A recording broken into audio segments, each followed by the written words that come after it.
com a Rafaela Noble, advogada e mediadora, onde a Rafaela vai dar algumas dicas sobre o assunto os direitos da mulher no divórcio.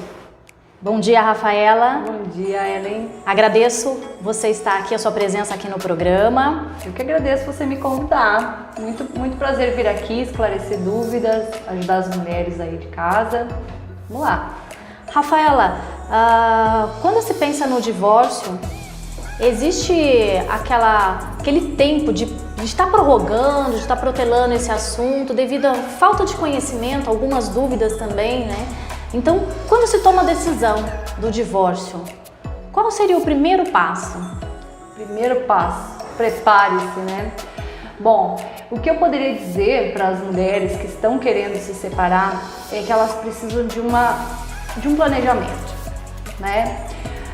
Se a pessoa tem uma formalização daquele relacionamento, né, tem um casamento registrado ou uma união estável registrada, é um pouco mais tranquilo, porque você pode dar entrada no pedido judicial de divórcio, você já tem a documentação ali que comprova aquele relacionamento e o juiz vai ter que conceder, né? Porque ninguém é obrigado a permanecer casado. Aquela coisa que antigamente falava, não, eu não dou o divórcio para você, fique tranquilo porque não existe mais. Hoje em dia a pessoa não é obrigada a permanecer casada, então se uma das partes quer se separar, a outra tem que aceitar. Porém, se a pessoa não tem aquela formalização, né, não casou no papel, que é o mais comum hoje em dia, né? A gente tem aí união estável, a gente sabe que a maioria dos casais hoje vai morar junto e acaba tendo filhos, constituindo família e não formalizou, não colocou no papel.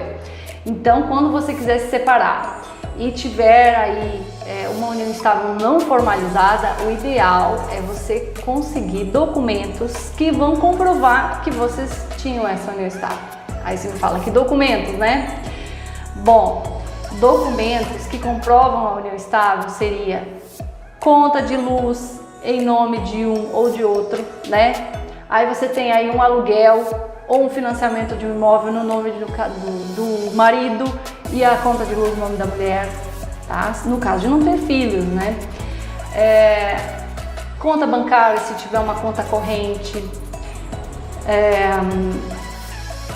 clube social que vocês têm aí, sociedade juntos, plano de saúde, todos esses documentos, né? O próprio boleto que você recebe em casa, do plano de saúde que comprova que você é dependente do plano de saúde da outra pessoa, tudo isso vai ajudar a comprovar a união estável. Porque se você não tiver esses documentos, o que vai acontecer? Você vai precisar de testemunhas que digam que vocês tinham aí uma relação, uma união. E aí vai complicar um pouco mais, porque demora mais, você tem que ouvir as testemunhas, tem que passar por uma audiência. Então, se você puder se planejar, caso queira se separar, é melhor você ter aí documentos que comprovem, no caso de união estável, né? No caso de casamento, o que a pessoa precisa se preocupar em comprovar? Precisa se preocupar em comprovar o padrão de vida do casal, porque às vezes o casal tem filhos e depois que se separa, vai querer aí uma pensão alimentícia, né? Ou para a mulher, existem casos que a mulher tem direito à pensão, ou para os filhos.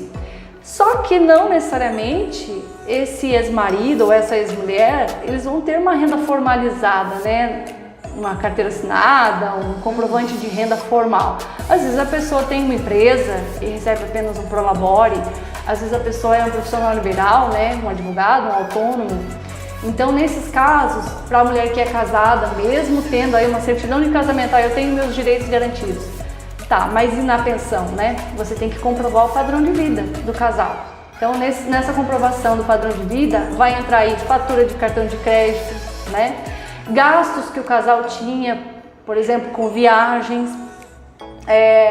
outros gastos, enfim, que nem eu falei, com plano de saúde, com clube social, com coisas que o casal mantinha, né, para aquele padrão de vida, seja pagamento aí de financiamentos, tudo isso vai ajudar. Então, juntar boleto mesmo, juntar comprovante de gasto, coisas que comprovem o padrão de vida do casal para mais tarde demonstrar para o juiz que aquele ex-marido ou aquela ex-mulher tem condições de pagar uma pensão.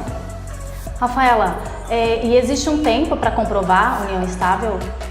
Então, um tempo mínimo para que se comprove a união estável? É muito boa essa pergunta. Na verdade, é uma dúvida comum, viu? Não existe um tempo mínimo, não existe. A pessoa não precisa se preocupar que eu tenho que ter 2 anos morando junto para eu poder configurar uma união estável. Não, às vezes com meses você configura. É o caso, por exemplo, que você tem um relacionamento rápido, você foi morar junto e aí você teve um filho. Lembra que a gente conversou anteriormente?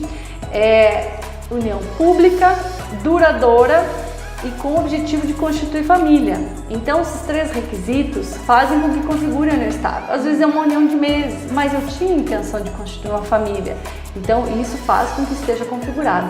Às vezes até a pessoa mora em casas diferentes e consegue demonstrar que existe união estável. Porque, por exemplo, existem filhos ou a pessoa estava fazendo um tratamento tentando engravidar.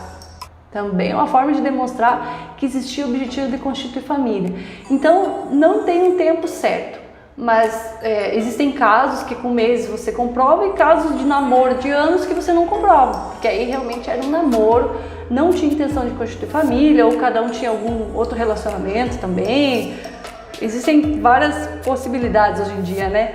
Inclusive de relação aberta. Eu tenho um relacionamento com você, mas eu posso sair com outras pessoas? Aí nesse caso não é união estável, né? Você tinha um namoro. Então essa prova é importante no momento que você desfaz, né? Que você termina a relação, você ter essa prova se era união estável ou não. Vamos para um breve intervalo e logo voltamos com mais dicas da Rafaela, mais dicas e conhecimentos sobre os direitos da mulher no divórcio.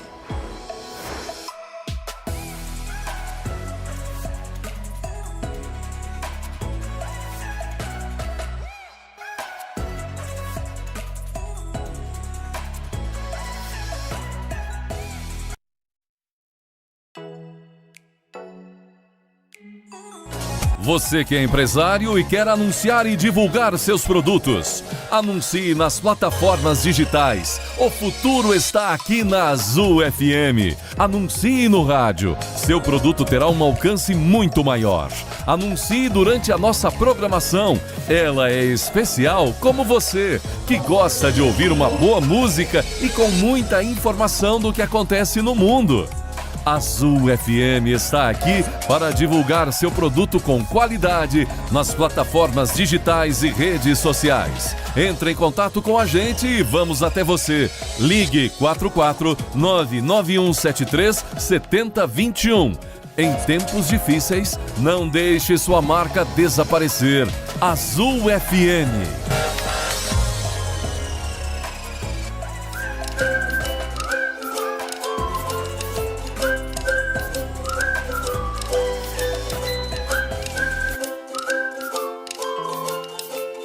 Voltamos do nosso intervalo, dia a dia com você, hoje com Rafaela Noble, advogada e mediadora. A Rafaela está dando algumas dicas pra gente hoje no dia a dia com você sobre os direitos da mulher no divórcio. Rafaela, acho que uma dúvida muito unânime e bem discutida, a questão de bens, a partilha de bens dos adquiridos durante a relação. Como que é essa tramitação? Bom, isso gera bastante dúvida, né? Afinal, o que eu tenho direito? Se tá no nome dele, eu tenho direito, né? No caso, a mulher. O homem foi lá e comprou um imóvel e colocou só no nome dele, mas eles tinham uma união estável. Ou um casamento. Lógico que no caso do casamento, é mais difícil do homem conseguir colocar o imóvel só no nome dele, porque o próprio cartório já vai pedir, né? Certidão de casamento, vamos colocar aqui que tem a esposa, porque na hora de vender pode dar problema. Mas na união estável é muito comum mesmo que a pessoa compre, se declare solteira e diga, não, isso aqui é meu. Aí na hora da separação e surge essa dúvida, né? E agora, eu tenho direito ou não tenho? Tem direito. A verdade é que tem direito. Se foi adquirido durante a relação, durante a união estável, estava morando junto, tinha filhos, tinha uma família bem bonita, mas não tinha formalizado. Tem direito a tudo que for adquirido durante esse período. Foi 2 anos, foi 3 anos, foi 10, foi 20, né? Tem casos que a pessoa fica 20 anos, não casou e não formalizou a união estável, mas tiveram filhos, tiveram netos. Então, o companheiro, que a gente denomina assim, companheiro ou convivente, né? Vai ter direito a metade de tudo que foi adquirido. Agora, deixando claro, o que foi adquirido durante a relação. O que a pessoa tinha antes não entra, né? Tinha um imóvel, tinha um automóvel, não entra na divisão. E também o que ela receber por herança também não entra. Então, se você tem um marido ou uma esposa que recebeu uma herança, você não vai ter direito a essa divisão. Aí você vai dizer, ah, mas meu tio, meu avô recebeu metade da herança. Antigamente, quando a gente tinha aí a comunhão universal, né, casava, tudo era dos dois, existiam casos que o marido ou a mulher herdavam junto, né, com a comunhão universal, que é muito rara hoje em dia. Hoje em dia, a regra geral chama comunhão parcial de bens. Comunhão parcial de bens que serve tanto para o casamento quanto para a união estável. Se aplica na união estável a comunhão parcial e deixa a união estável igual ao casamento. Então, nesse caso, a pessoa não vai ter direito à herança na comunhão parcial de bens, tá? E vai ter direito apenas ao que foi adquirido durante a relação, naquele lapso de tempo entre o início e o final. Aí vai dividir. Por exemplo, a pessoa separou de fato, que a gente fala, né? Saiu da casa e já passou um ano e ela comprou um imóvel depois da separação. Aí na hora de judicializar, a outra pessoa, né, vai dizer, não, mas vamos dividir isso aqui também. Não vai entrar, porque já existiu uma separação de fato quando foi adquirido o imóvel. Então já teve um termo final daquele relacionamento. Então é só durante aquele lapso de tempo que eles estiveram juntos. Super dica da Rafaela aqui, muito interessante, Rafaela, essa sua dica. Mais uma dica pra gente, mais uma dúvida, Rafaela. A questão de pensão para os filhos. Como que é essa tramitação da pensão para os filhos? É importante falar disso, né? Então, a gente tem aí um consenso geral que faz com que as pessoas acreditem que exista uma regra que a pensão é 30%. Não sei se você já ouviu falar, né? Normalmente quem chega no meu escritório fala, olha, eu tenho direito, eu tenho 1, 2 filhos, eu tenho direito a 30% da renda dele. Não é bem assim, tá? Não existe uma regra do 30%, mas a gente, quando pede a pensão, quando vai ser fixado pelo juiz a pensão, a gente tem que adotar aí um parâmetro para que o filho ou os filhos, né, desfrutem do mesmo padrão social do pai ou da mãe, né? Então, se o pai tem uma renda boa, ele tem que pagar a pensão proporcional para que os filhos tenham um padrão de vida parecido, né, com o dele. Regra não é, mas na média acaba sendo entre 20%, 30%, 40%. Quando tem mais filhos, por exemplo, chega até 50% de pensão. Então é algo que a gente precisa também desmistificar, né? Ah, eu vou ganhar 30%, eu tenho 5 filhos, como que eu vou viver? Às vezes a pessoa quer se separar e pensa, nossa, mas eu tenho só 30%, não vai dar pra me sustentar e sustentar meus filhos.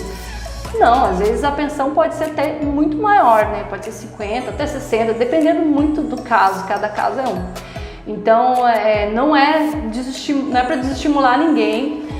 A pensão vai ser avaliada de acordo com as despesas da criança, né? Também a gente tem que comprovar isso judicialmente. Então, se tem um filho ou dois, os dois estão numa escola particular, faz natação, faz inglês, tal. Quantas coisas que tem hoje em dia para as crianças, né? E isso aí tudo vai compor o valor da pensão alimentícia que tem que ser paga.